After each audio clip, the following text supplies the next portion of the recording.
내 삶의 전환점이 되었던 몇 가지 사건이 있습니다. 첫 번째는 내가 29살 때 어떤 전도인이 저에게 복음을 들려줘서 그때 주님을 믿었어요.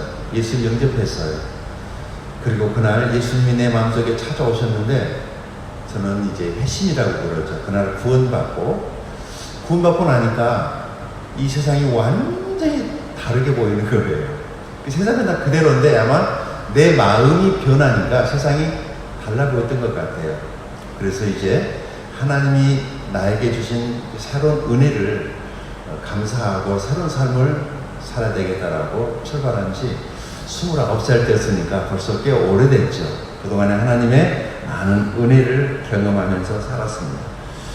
그리고 이제 한국에서 목사가 돼서 목회를 하다가 이제 제가 은퇴를 앞두고서 무렵에 호주에 살고 있는 친구 목사님이 호주로 안식년 휴가를 좀 와도 괜찮다고 그래서 제 아내하고 2달 휴가를 얻어가지고 호주에 갔습니다. 근데 모처럼 호주에 가서 한 2달을 쉬면서 그때 처음으로 안식이라는 것, 휴가라는 것, 쉰다는 것이 이렇게 좋은 것인가. 물론 한국에도 좋은 것 참 많이 있지만 호주라고 하는 그 나라가 주는 여러 가지 여건들이 나를 더 그렇게 내 마음을 평화롭게 했던 것 같아요.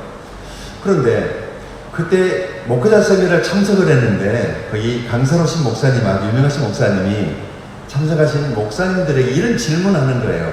목사님, 목회하시는 게 행복합니까? 라고 질문하는 거예요. 저도 목회를 하다 왔기 때문에 당연히 예 라는 대답이 툭 나올 줄 알았는데 머뭇거려지는 거예요.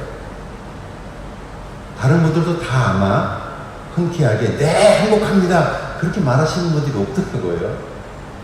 근데 그 강사님 2번째 질문을 하셨어요. 만약에 행복하지 않으면 행복하지 않은데 왜 그 일을 계속 하십니까? 라고 질문을 합니다. 행복하지 않는데 왜 그 일을 계속 하십니까? 세미나가 끝났지만 계속 제 마음 안에 울림이 있었어요. 행복하지 않는데 내가 이 일을 왜 하는 거지? 그리고 호주에서 한국으로 나올 때 제 마음 안에 이미 결심을 한 게 있어요. 목회를 은퇴해야 되겠다. 은퇴를 이제 언제 해야 되나 결정을 미루고 있었는데 하나님 앞에 결정할 수 있게 된 계기예요. 그리고 돌아와서 한국에 은퇴를 선언하고 베트남에 선교사로 들어왔습니다. 벌써 8년 됐습니다. 베트남 생활 타국이니까 여러 가지 힘들고 어려운 일들도 있지만은 그래도 행복해요. 이것은 내가 선택해서 왔기 때문이기도 하지만은 하나님이 기뻐하시는 일이니까 그러지 않을까라는 그런 생각을 합니다. 저는 여러분들에게도 질문 드리겠습니다. 여러분의 교회 생활, 신앙 생활 지금 행복하십니까? 여러분 자신에게 한번 질문해 보시기 바랍니다. 교회 생활, 신앙 생활이 우리 삶에 미치는 영향력이 너무 크기 때문에 이런 질문을 드리는 것입니다. 신앙 생활이 힘들고 교회 생활이 힘들면 그렇지 않아도 각박한 삶이 얼마나 더 힘들겠어요. 교회 생활, 신앙 생활은 우리의 삶을 뒷받침해주는 강력한 힘이거든요. 그래서 왜 행복하지 않은가에 대해서 한번 여러분이 질문을 해보시면서 오늘 루키서 3장에서 어떤 말씀에서 해답을 얻어갈 수 있는 시간이 될 수 있기를 축복합니다. 루키서 1장은 삶의 목적에 대한 질문을 합니다. 무엇을 위해서 길을 떠났습니까? 두 번째, 루키서 2장에서는 인생은 만남이 중요하다라는 메시지를 우리에게 주고 있습니다. 지난주에 루키서 2장을 같이 나눴습니다.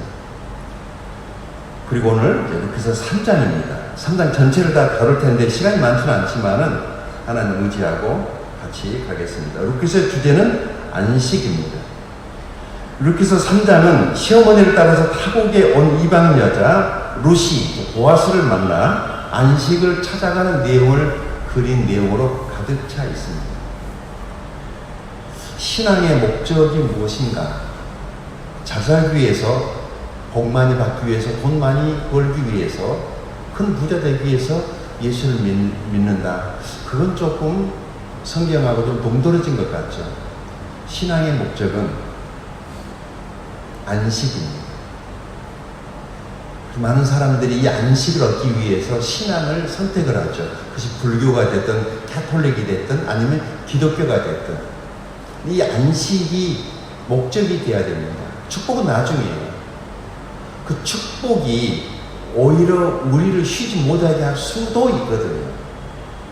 그래서 언제나 하나님 안에서 여러분들이 추구해야 될 것은 안식입니다. 마음에 평화가 있어야지 가왕만사성이라고 내 가정이 잘 되고 내 마음 안에 평화와 행복이 있어야지 이 험한 세상을 살아갈 수 있거든요. 루키스 3장에서는 이 루세라는 이 여자의 안식을 위해서 시어머니 나오미가 보아스에게 결혼할 수 있도록 이끌어가는 그런 내용들이 담겨져 있습니다.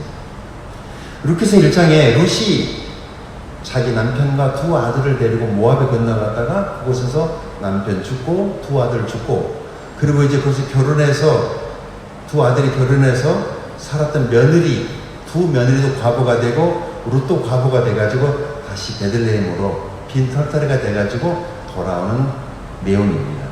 룻기서 2장은 이제 룻과 보아스와의 그 첫 만남에 대한 이야기를 시작합니다.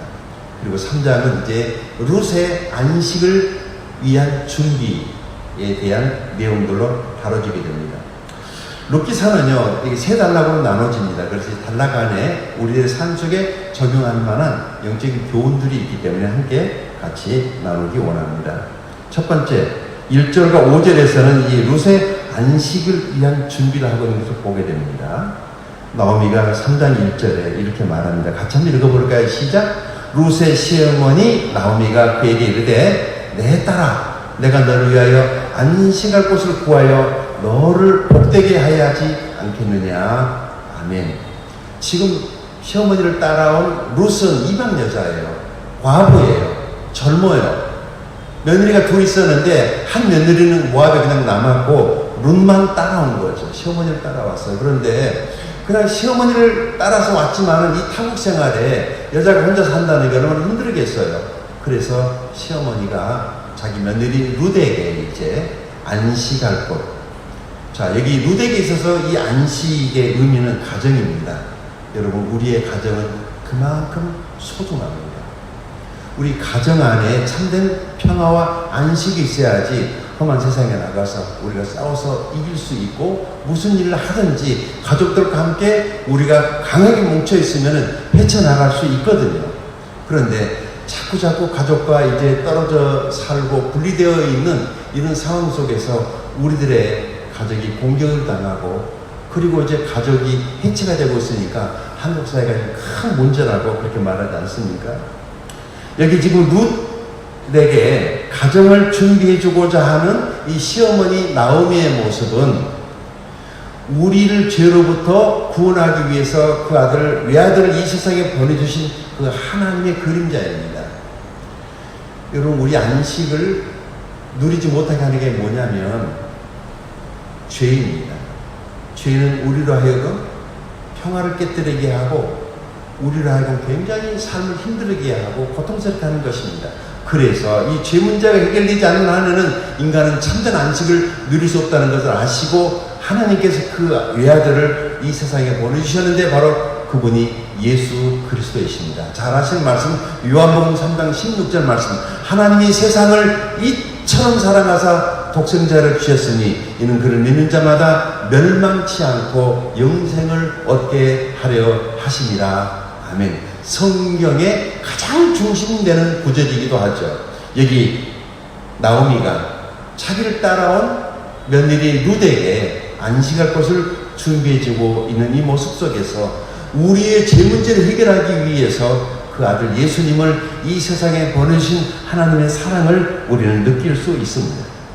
이제 룻의 순종과 준비에 대해서 3절과 5절이 이렇게 말을 합니다. 읽어볼까요? 시작! 그런즉 너는 목욕하고 기름을 바르고 의복을 입고 타작마당에 내려가서 그 사람이 먹고 마시기를 다 하기까지는 그에게 보이지 말고. 그러니까 시어머니가 며느리 룻에게 그냥 함부로 남자에게 그렇게 막 덤벼드는 거 아니야.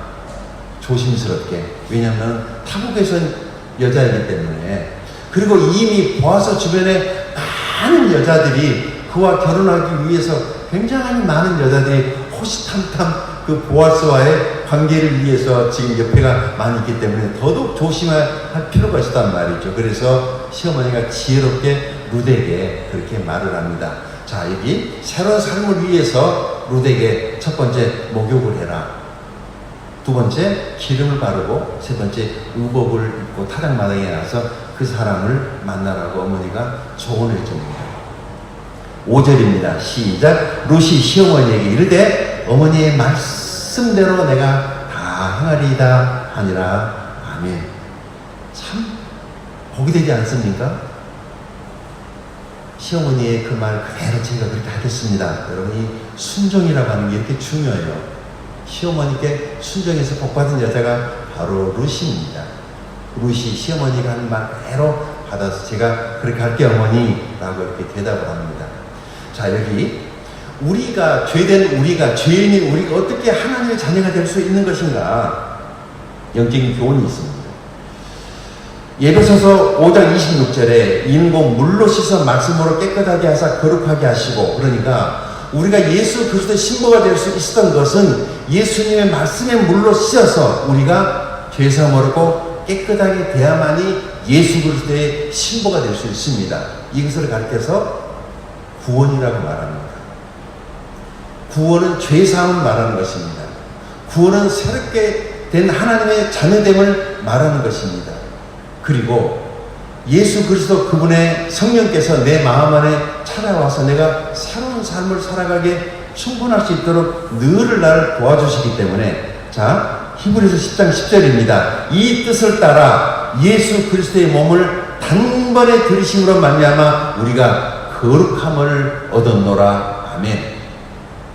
우리가 무엇을 해서 깨끗해지고 무엇을 해야만이 거룩해지는 것이 아니라 예수 그리스도의 십자가에서 우리의 죄 때문에 그분이 피를 흘려주심으로 우리의 과거, 현재, 미래의 모든 죄가 단번에 한 번 흘렸지만 그 피의 효력은 영원하기 때문에 이미 하나님께서는 예수님의 피로 우리의 모든 죄를 다 용서하셨고 우리는 거룩해졌다라고 그렇게 성경은 말씀합니다.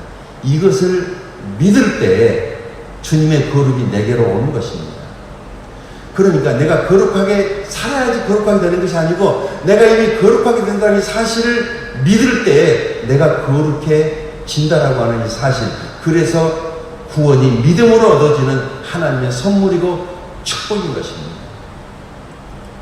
두 번째, 6절에서 13절은 룻과 보아스와의 만남에 대해서 말씀합니다. 보아스의 반응에 대해서. 룻의 요청을 받아들이고 보호와 구속을 약속하는데, 보아스는 우리의 구주이신 예수님의 그림자입니다. 우리가 예수님께 피해 오면 우리 주님께서는 우리를 보호해 주시고 우리를 구속하시고 하나님 나라에 갈 때까지 우리를 인도해 주실 것이라고 약속해 주시죠. 이 보아스가 어떤 사람인가, 11절 같이 한번 읽어볼까요? 시작. 그리고 이제 내 딸아 두려워하지 말라. 내가 네 말대로 네게 다 행하리라. 네가 현숙한 여자인 줄을 나의 백성 성읍이 다 아느니라. 아멘. 약속을 하죠. 내가 다 행하리라. 예수님은 이 땅에 하나님의 약속을 성취하러 오셔서 하나님의 모든 말씀을 십자가에서 다 이루셨어요. 우리가 도달할 수 없는 하나님의 그 모든 요구를 주님께서 십자가에서 다 완성하시고, 요한복음 19장 30절에서 내가 다 이루었다 하시고, 그리고 숨을 거두시고 운명하십니다. 주님께서 다 이루어놓으신 그 성취가 우리로 하여금 구원에 이르게 하는 모든 것을 다 주님이 완성시키셨다라는 그런 말씀입니다. 우리의 삶에 이것을 어떻게 적용할 수 있을까? 요한복음 5장 24절 같이 읽어볼까요? 시작. 내가 진실로 진실로 너에게 이르노니 내 말을 듣고 또 나 보내신 이를 믿는 자는 영생을 얻었고 심판에 이르지 아니하나니 사망에서 생명으로 옮겨졌느니라. 아멘. 자, 주님께서 다시 한번 볼까요? 내가 너에게 진실로 진실로 이르노니, 진실로 진실로 너에게 이르노니, 내 말을 듣고 주의 말씀을 듣고 또 나 보내신 이를 믿는 자는, 예수님을 이 세상에 보내신 분은 하나님이십니다. 나를 사랑해서 그 아들을 보내셨어요. 내 스스로는 이 세상을 내 힘으로 살아가기 부족하기 때문에, 역부족이기 때문에, 아담으로부터 물려받은 이 죄가 내 속에 지금도 꿈틀거리고 있기 때문에, 이 상태로는 내가 구원에 이를 수도 없고 하나님의 축복까지 들어갈 수 없기 때문에 하나님께서 그 아들을 보내주신 것이죠. 그 아들 예수를 믿는 자는 첫 번째 약속이에요. 영생을 얻었고, 영생 얻는 일은 이미 우리에게 예수를 믿을 때 과거형이 되는 것입니다. 그리고 심판에 이르지 아니하나니, 내가 이제 예수로 구원받았다면 언제 죽더라도 그 무서운 심판대에 가지 않는다고 성경은 약속합니다. 세 번째, 사망에서 생명으로 옮겼느니라.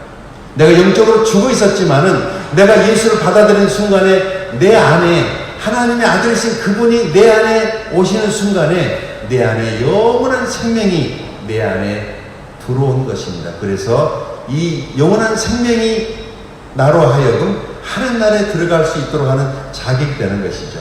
약속입니다. 요한복음 5장 24절. 룻과 보아스의 만남에 이런 축복이 이 땅에서 오늘 우리가 누릴 수 있는 것은 예수님과의 만남을 통해서 이런 축복을 누릴 수 있다라고 하는 영적인 교훈을 주는 것입니다. 세 번째, 14절에서 18절까지는 룻의 안식의 완성에 대한 내용을 다루고 있습니다. 보아스의 책임감과 그의 계획. 15절, 자 같이 읽어볼까요? 시작. 보아스가 이르되 내 겉옷을 가져다 그것을 펴서 잡아라 하매 그것을 펴서 잡으니 보리를 6번 되어 룻에게 지어주고 성읍으로 들어가니라. 아멘. 자, 룻의 옷에다가 보아스가 보리를 배에다가 이렇게 떠가지고 6번을 이렇게 해주면서 그것을 가지고 가라고 시어머니에게 그렇게 얘기를 합니다. 이것은 룻을 안전하게, 아직 지금 무슨 일이 있었던 거 아니에요. 이 룻의 마음을 룻이 자기에게, 만약에 주인이 원하시면 당신을 따라갈 준비가 되어 있습니다라고 말을 하니까 보아스가 룻의 마음을 받았다. 요즘 말로 하면 프로포즈죠. 그런데 재미있는 사실은요, 지금은 여자나 남자나 상호 마음에 들면 프로포즈를 하지만은 고대 중동 사회에서는 절대로 여자가 남자에게 프로포즈를 할 수 없게 되어 있습니다. 그렇지만 자기가 마음에 드는 것에 대한 표현을 할 수가 있었어요. 그게 바로 목욕을 하고 기름 바르고 옷을 예쁘게 입고 그 남자의 발꿈치에 살짝 그 이불 안에 자기 발을 밀어넣는 것은 내가 당신과 결혼하고 싶습니다라는 일종의 프로포즈예요. 그 프로포즈를 보아스가 받아준 거죠. 자, 나오미가 이렇게 조언을 합니다. 읽어볼까요? 시작. 이에 시어머니가 이르되 내 딸아, 이 사건이 어떻게 될지 알기까지 앉아있으라. 그 사람이 오늘 이 일을 성취하기 전에는 쉬지 아니하리라 하니라. 아멘. 시어머니가 룻에게, 룻아, 이제 기다리자. 하나님이 일하실 시간이야. 하나님의 타이밍에 틀림없이 좋은 소식을 우리가 만날 수 있게 될 거야. 사실 여러분, 코로나 이후에 많은 분들이 경기 회복이 더디고 여러 가지 정책인 문제로 인해서 계속 힘든 어려운 상황이 계속되고 있는데요. 아마 이렇게 하신 무슨 하나님의 뜻이 있을 것 같아요. 조금만 더 견디시면 반드시 하나님께서 이전보다 더 큰 영광을 우리들에게 보여주실 것이라고 저는 믿어 확신합니다. 하나님의 타이밍을 기다릴 줄 알아야 됩니다. 그래서 이런 시간에 기도하고 이럴 때에 성경 보고 이럴 때 예배 생활하면서 우리 신앙을 견고히 하게 되면은 하나님께서 축복하시는 그날에 그 모든 것들을 우리가 다 누리게 될 것입니다. 자, 이것을 우리 삶에 어떻게 적용할 수 있을까? 자, 예수님께서 이렇게 말씀하십니다. 같이 읽겠습니다. 시작. 수고하고 무거운 짐진 자들아 다 내게로 오라. 내가 너희를 쉬게 하리라. 나는 마음이 온유하고 겸손하니 나의 멍에를 메고 내게 배우라. 그리하면 너희 마음이 쉼을 얻으리니 이는 내 멍에는 쉽고 내 짐은 가벼움이라 하시니라. 아멘. 예수님께서 우리를 초청하고 계시죠. 힘들고 어려우면은 나에게 와라. 내가 너를 도와줄 거야. 혹시 인생의 자녀 문제, 재정 문제, 사업 문제, 인간관계 문제, 여러 가지 문제로 너무너무 고통스럽고 힘들어하신 분이 계신다면 오늘 주님의 초청에 응하시는 축복이 여러분에게 있게 되기를 바랍니다. 수고하고 무거운 짐자들아 다 내게로 오라. 내가 너희를 쉬게 하리라. 이게 안식이죠. 여행도 물론 일종의 쉼이 될 수도 있지만은 여행이 다 끝나고 집에 들어갈 때 하는 말이 있죠. 그래도 내 집이 최고야. 여러분의 여행길에 하나 축복이 있기를 바라고 여행 중에서 하나님의 은혜를 만날 수 있게 되기를 바랍니다. 오늘 여러분의 무거운 짐을 가지고 오신 분이 계신다면 예수님께 다 내려놓고 갈 수 있기를 바랍니다. 주님은 구원자이시고 주님은 치유자이시고 우리의 삶의 인도자이십니다. 이 시간 우리 기도합시다.